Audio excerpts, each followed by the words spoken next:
Le restaurant Parmesan et Haggerty sont fiers de vous présenter Passion Auto Rétro.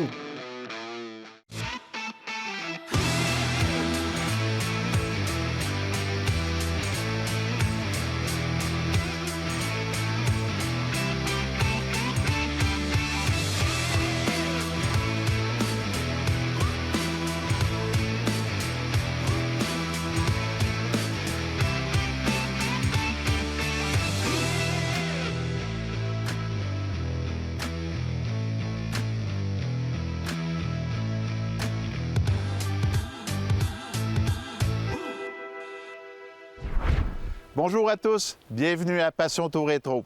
Cette semaine, on vous présente une Dodge 48 et également plein d'autres surprises. Donc, sans perdre un instant, on rencontre M. Lagueux.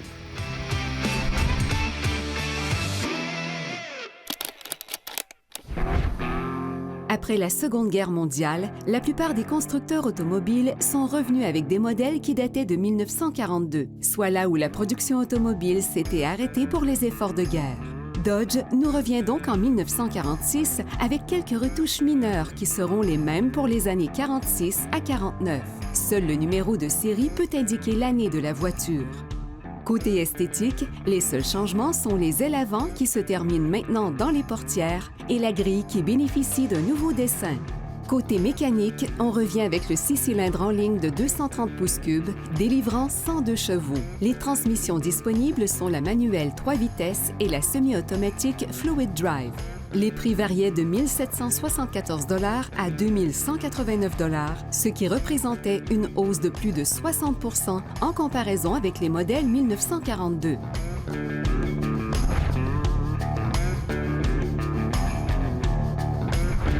Monsieur Lagueux, vous êtes propriétaire d'une Dodge 1948, une voiture que vous avez depuis plusieurs années. Mais avant de commencer l'entrevue, je voulais parler de votre costume un petit peu. C'est un costume d'époque qui correspond avec l'année de la voiture, mais c'est le costume de votre père. Oui, c'est ça. Alors, mon père a porté ce costume-là. Je ne peux pas vraiment identifier la décennie, mais ça représente la mode qu'on retrouve dans les années 40, les années 50. C'était des années très esthétiques, un peu inspirées de l'Italie, hein? Beaucoup de design, des couleurs. Oui, puis il y avait un code vestimentaire, porter le chapeau, le complet, là, c'était d'usage lorsqu'on sortait pour des grands événements. Maintenant, votre passion pour l'automobile, ça commence très jeune. Vous avez travaillé au sein d'une entreprise familiale. Contez-moi un peu l'histoire des premiers contacts. Vous, c'est un F350, votre premier contact. Oui, c'est ça. C'est un camion Ford F350 de l'année 1957. Et mon père avait fait l'acquisition du véhicule. Mon père a travaillé dans le domaine de l'éducation, au départ comme enseignant, puis ensuite directeur d'école. Mais pendant les vacances, il avait créé une petite entreprise de paysagement. Alors, c'est l'esprit Beauceron, hein, donc... Oui, le développement des affaires. C'est ça, être entrepreneur. Et les enfants, donc mes deux frères et moi-même, on allait aider là, au travail au niveau de la pose de la pelouse. Donc, ça prenait un camion pour transporter des outils. La pelouse, les cèdres aussi, donc c'est ce qu'on faisait comme travail. C'est vraiment une entreprise où tous les enfants, le père... Est-ce que votre mère est impliquée aussi? Non, pas direct. Ben, oui, parce que c'est elle qui préparait la journée là, au niveau de des façon repas. indirecte. Puis c'est ça, indirect, là, oui. Nous, ben, on avait effectivement là, une banquette pleine largeur. On avait dans la cabine, donc on pouvait asseoir 3, mais on était 4. Alors moi, comme j'étais le plus jeune, c'est moi qui me ramassais au milieu. Puis là, vous comprenez que mes deux frères, eux, ben, ils me poussaient vers mon père. Puis là, des fois, moi, j'avais le bras de vitesse qui était entre mes deux jambes. Puis c'est des souvenirs que j'ai de l'utilisation du véhicule. C'est des beaux souvenirs. Oui. Vous me parliez aussi, en préparant l'entrevue, pour les sorties de vous, jeunes, c'était le F350 pour aller dans les bars, aux hôtels, sortir. C'est ça. On est quand même dans le milieu des années 80. Alors, le véhicule, on peut dire qu'il a déjà été considéré comme une voiture ancienne ou antique. Et moi, je n'avais pas encore de véhicule personnel. Donc, ça m'arrivait fréquemment de prendre le F350 pour sortir, puis stationner ça dans des lieux publics et aller voir mes amis, aller au chalet familial. Donc, pour moi, ça a été fait de mes premières armes de conducteur là, sur un véhicule comme ça. Vous avez été tendance bien en avance. Aujourd'hui, le pick-up est en pleine montée. Oui. Vous avez vu l'avenir, vous.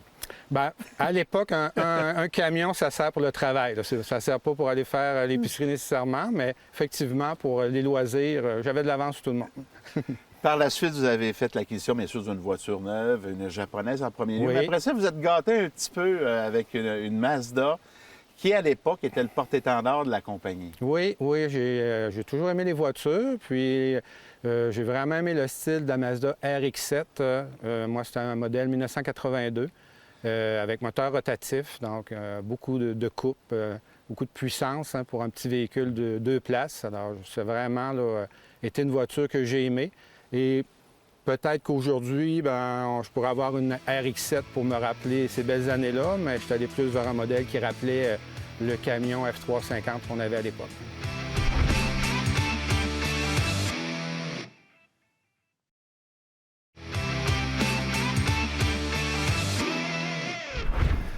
Je suis présentement avec Alex de Québec Custom. Salut, Alex. Salut. Ça va bien? Oui, toi? Oui. Québec Custom, institution reconnue à Québec depuis plusieurs années, très bien implantée. Vous faites de l'automobile, ça c'est connu, mais vous faites aussi de la moto. Oui, on fait beaucoup de motos. Quel genre de projet on peut faire ici en moto? Restauration de motos, mettons, antiques, comme les véhicules. Mais on fait aussi des projets un petit peu particuliers, là, personnalisés. On a un bagarre ici, pas loin, là, qu'on vient de terminer. Parle-moi un petit peu, quand on dit particulier, je pense que ça, c'est très particulier. Oui, ça, c'est un projet que j'ai avec un de mes amis d'Extreme Machine. C'est une moto qui a été montée mécaniquement par eux, avec, mettons, la roue 26 pouces, les tables breakées en avant, tout ce qui est ça. Puis après ça, ils m'ont l'amené ici pour faire l'esthétique. Donc, toute la partie esthétique était faite par toi. Donc, réfléchis avec le client puis toi, puis pour donner un résultat final qui est celui qu'on voit présentement. C'est en plein ça. Bon, parlons un peu d'automobile, parce que là, dans les prochaines semaines, on va parler d'un projet qui est ici, qui a été commencé par le propriétaire, puis ensuite qui vous a été confié. C'est un projet qu'on a trouvé où, premièrement? À Saint-Georges-de-Beauce. C'est des clients qui sont venus là, un an et quelques dans le temps de Noël pour me parler de projets qui avaient commencé eux-mêmes chez eux et qu'ils voulaient faire terminer.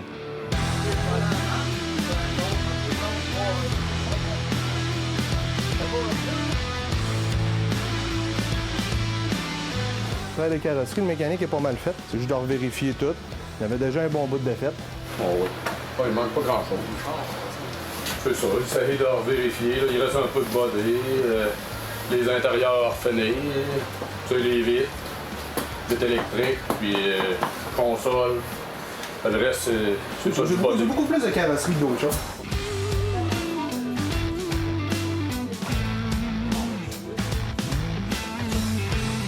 Mon chum, il avait une passion de l'âge de 17-18 ans. Lui, c'était les voitures, c'était les hot rods. Donc, on a rencontré des gens qui avaient des hot rods. On est allé voir des expositions aux États-Unis. Et c'est comme ça que la passion a commencé. Puis ça fait 10 ans qu'on est là-dedans. Mais tantôt, comme j'expliquais, souvent, la passion devient une obsession.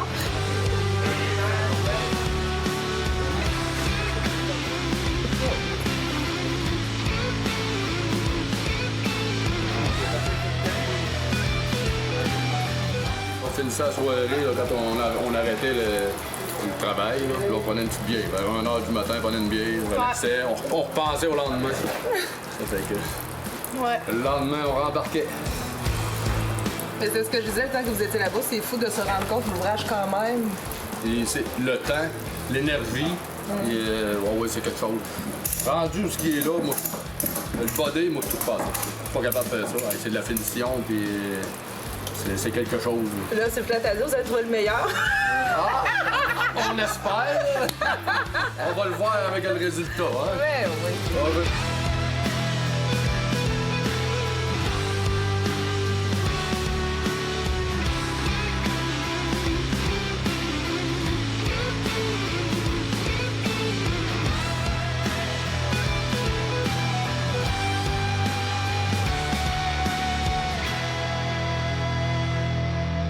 À partir de là, la voiture arrive ici, bien sûr. Là, tu fais une évaluation, j'imagine, du projet où il est rendu. C'est en plein ça. Je suis allé voir le véhicule une fois chez le client. pour voir si c'était quelque chose qui était réalisable. Quand j'ai vu ça, j'ai vu que ça avait été très bien commencé. Fait que on a décidé de l'apporter ici. Puis après ça, le frame est arrivé, il était déjà tout monté, mécanique, suspension. Il y avait déjà un bon bout de fait, mais il était même peinturé de la bonne couleur. Puis après ça, on a inspecté le frame pour voir si tout était correct. Sa mécanique qui avait été installée, tout était beau, on n'a pratiquement rien refait. Après ça, ce qu'on a fait, c'est qu'on a inspecté la carrosserie. Qu'est-ce qu'il y avait à terminer? Le top avait déjà été coupé, les portes suicides avaient déjà été installées. Beaucoup de modifications qui avaient déjà été faites, mais fini, mettons, à 75 OK. Puis toi, tu es tombé dans le fine-tuning, la finalisation. En plein ça. Même là, on dirait qu'on est rendu à peu près à 80 à peu près, là, comme je vous dirais, il est primé, les figurages sont faits, tout le dessous est peinturé.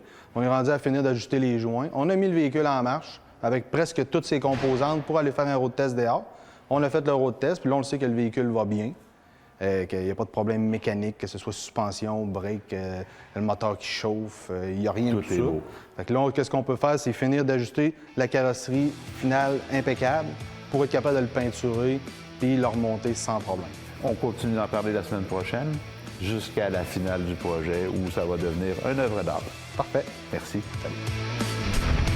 Cette chronique vous a été présentée par l'atelier de restauration Québec Custom.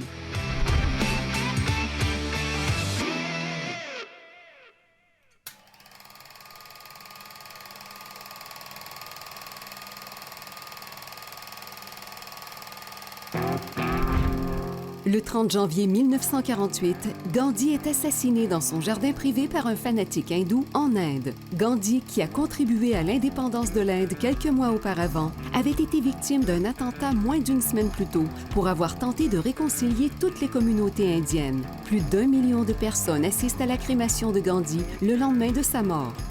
Le 22 juillet, Terre-Neuve est votée comme 10e province canadienne à la suite d'un référendum, malgré l'opposition de plusieurs Terre-Neuviens qui souhaitaient l'indépendance. La province est officialisée moins d'1 an plus tard.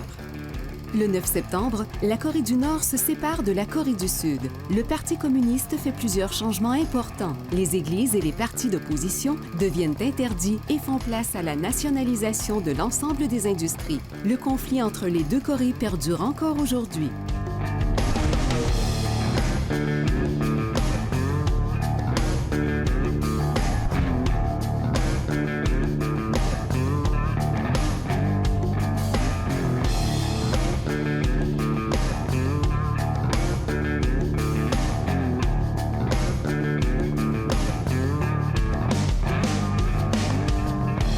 Tantôt, on a vu, M. Lagueux, que vous aviez commencé à conduire sur F350. Maintenant, on parle de votre première voiture antique. Pourquoi une Dodge 48 et comment vous l'avez trouvée? Moi, au départ, je cherchais une voiture du début des années 50 parce que ça me rappelait vraiment là, le camion qu'on avait possédé. Et en feuilletant des petites annonces, là, je suis tombé sur une annonce pour un modèle 48. Fait que, là, je me suis aperçu que ça pourrait être intéressant. Puis en faisant des recherches, parce que le nom de la voiture, c'est un Dodge spécial de luxe. Et ça, c'est pas courant comme nom, parce que souvent, on pense que c'est les options qui viennent. Alors, en me renseignant, j'ai vu que c'est une voiture d'après-guerre. Puis là, j'ai vraiment eu de l'intérêt pour la voiture, pour en faire l'acquisition. Est-ce que c'est une voiture que vous conduisez à tous les jours? Je la conduis régulièrement pour mes déplacements, aller à l'épicerie, ou parfois aller au travail, aller voir ma famille. Mais oui, participer à des expositions de voitures anciennes aussi. Donc, vous faites du social un petit peu avec la voiture. Oui, oui. Vous la roulez, j'imagine, pendant la période estivale, bien sûr, puis vous faites des tournées comme ça. Oui, c'est ça. Les gens sont surpris parfois de voir un mardi matin une voiture comme celle-là apparaître dans le trafic. On les voit plus la fin de semaine. Et ça m'arrive de circuler là, en pleine semaine avec la voiture. Est-ce que vous avez eu la voiture telle quelle ou vous avez joué un peu avec, niveau mécanique, intérieur? Est-ce que vous avez restauré un peu la voiture? Moi, je cherchais une voiture que je pouvais utiliser parce que je ne trouvais pas le temps là, pour faire une restauration. Donc, c'est vraiment pouvoir l'utiliser. Et moi, je suis le troisième propriétaire de la voiture. Donc, le premier propriétaire l'a eu de 1948 à 1984. Est-ce que c'est une voiture qui a toujours été au Canada? Toujours, oui. C'est une voiture canadienne qui a été fabriquée à Windsor. Et la voiture, le premier propriétaire habitait à Montréal. Alors, au décès de ce propriétaire-là, sa femme a décidé de le vendre à un autre passionné qui s'appelle M. Luc Cadotte de Charlemagne, donc au nord-est de Montréal. OK. C'est la municipalité où Céline Dion, a grandi. Céline a fait connaître Charlemagne à travers le monde, Oui, effectivement. oui. Fait que Céline a vu la voiture circuler sûrement à Charlemagne. M. Cadotte m'en parlait. Et là, M. Cadotte, lui, bien, en 2005, a fait la vente de la voiture et moi, je suis devenu propriétaire. Et la voiture est devenue Beauceron. C'est ça, oui. Elle est devenue Beauceron, mais moi, je suis parti de Charlemagne, près de Montréal, pour me rendre en Beauce. Alors, ça a été toute une aventure là, de rouler sur l'autoroute 40 avec un véhicule. M. Cadotte m'avait dit si tu roules à 50-55 000 à l'heure, ça va bien aller, mais sur une autoroute, c'est pas très vite, disons. Pas vite pour les autres. Les soucis, c'est une adaptation de conduite. Il faut s'adapter, ça prend un Mais certain j'avais mon temps. expérience du F350. Qui n'est pas évident non plus. C'est ça, c'est ça. Cette voiture-là est une vedette également. Oui. Elle a joué dans quelques films. Quel film elle a vu? Elle a joué dans un film québécois portant sur la vie d'Alice Roby, Ma vie en cinémascope. Oui, que j'ai vu d'ailleurs. D'accord. Et aussi, bien, elle a joué dans un film américain, L'Aviateur. Qui avait été tourné au Canada? Oui, avec Leonardo DiCaprio. Astonam, est-ce que ça se peut, ça? Moi, la scène, c'est à Montréal que ça a OK. été joué, près du fleuve, près du pont Victoria. C'est un tournage qui était secret, ça, hein, pas mal? Oui, puis la scène, c'est 1947. Donc, c'est pour vous dire que cette voiture-là a été identique pendant plusieurs années. Ça se passe en 1947 et on voit la voiture là, qui va jouer justement le rôle de figurant pour représenter cette période-là. Alors, M. Cadotte m'a confirmé que Leonardo DiCaprio avait pris place à bord du véhicule. Donc, depuis qu'il a gagné un Oscar, ma voiture a gagné en valeur, hein, parce que c'est une voiture qui a été utilisée par un acteur oscarisé.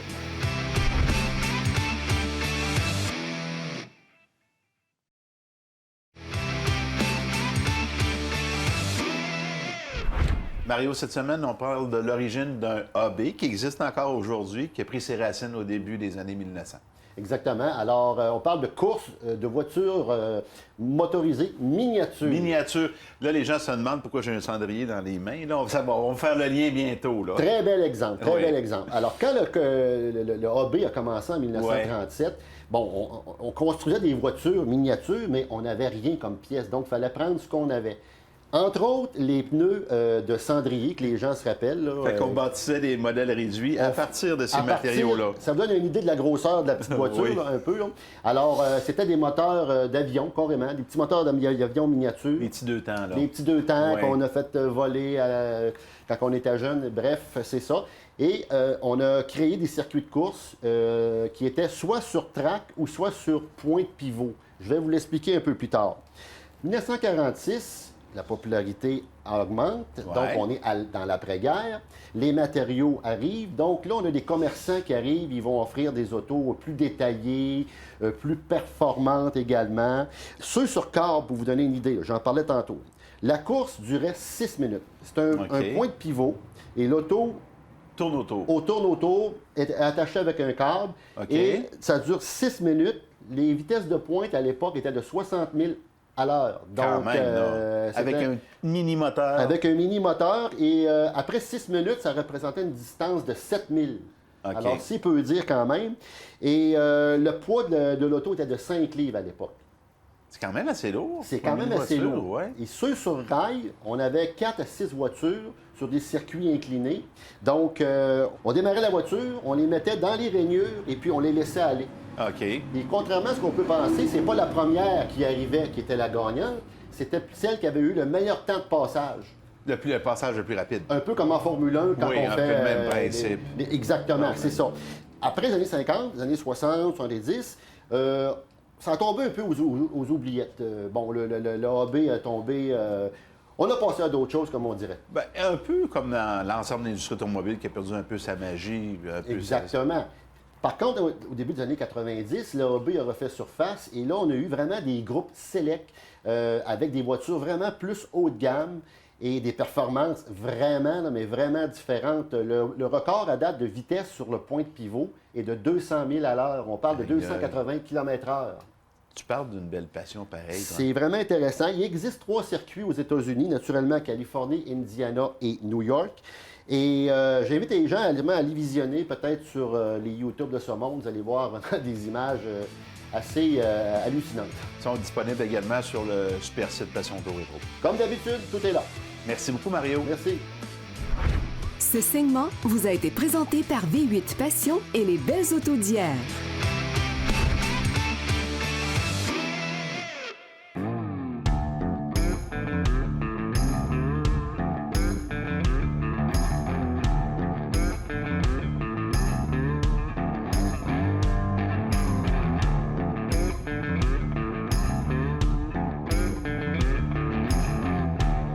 Monsieur Dagueux, tantôt, on a vu un peu comment vous avez fait l'acquisition de votre voiture, toute son histoire.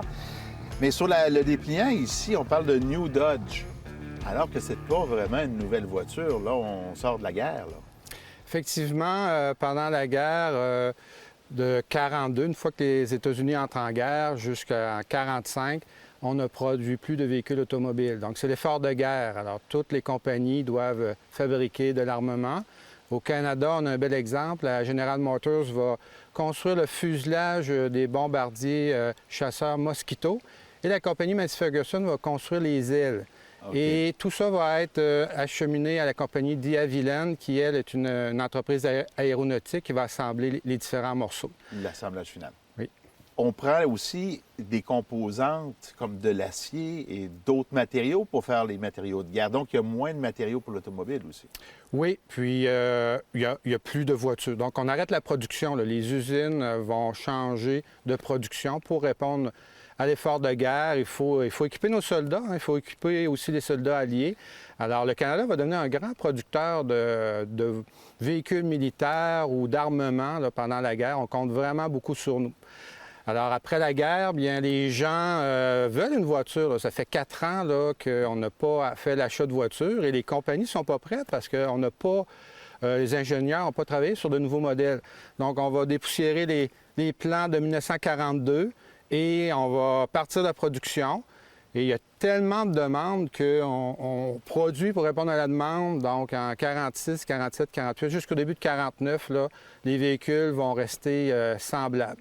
Donc, on sort tous les moules qui ont servi à la guerre, on rentre les anciens moules qui étaient là, toute l'ancienne chaîne de production, on réactive ça, on ne fait pas de changement. C'est ça. On fait, dans l'industrie de l'automobile, on va dire un rafraîchissement. Donc, on va, par exemple, pour la calandre de la voiture, on va la transformer. Moi, j'ai un démarreur sur le tableau de bord, mais pour l'ensemble du véhicule, là, c'est un modèle 42. Puis en Europe, on va devoir prendre des modèles 39 parce que la guerre va commencer en septembre 1939. Un grand décalage. Oui. Effectivement. On a des drapeaux à l'arrière de nous. Oui.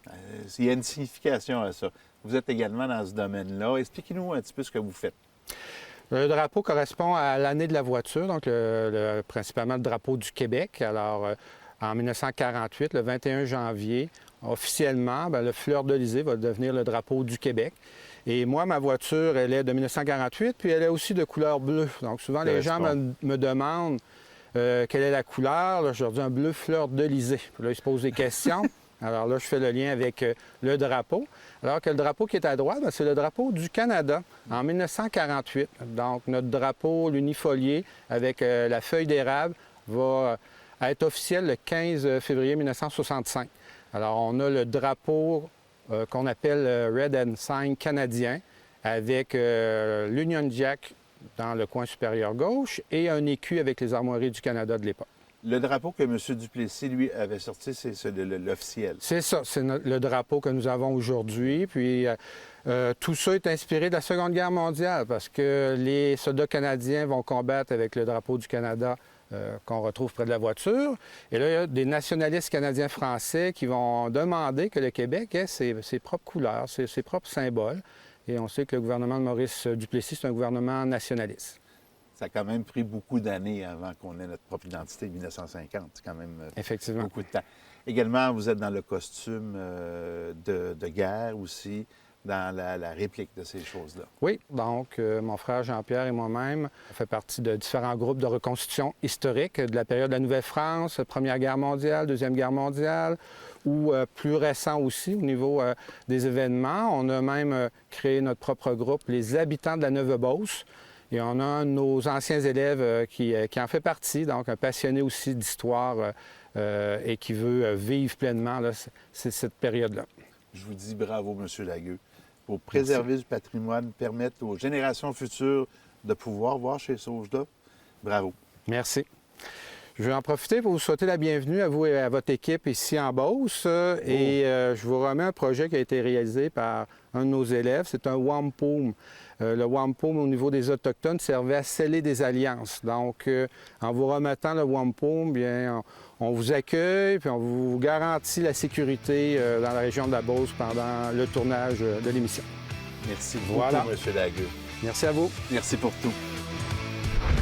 La voiture de la semaine vous a été présentée par Hagerty Assurance de voitures classiques.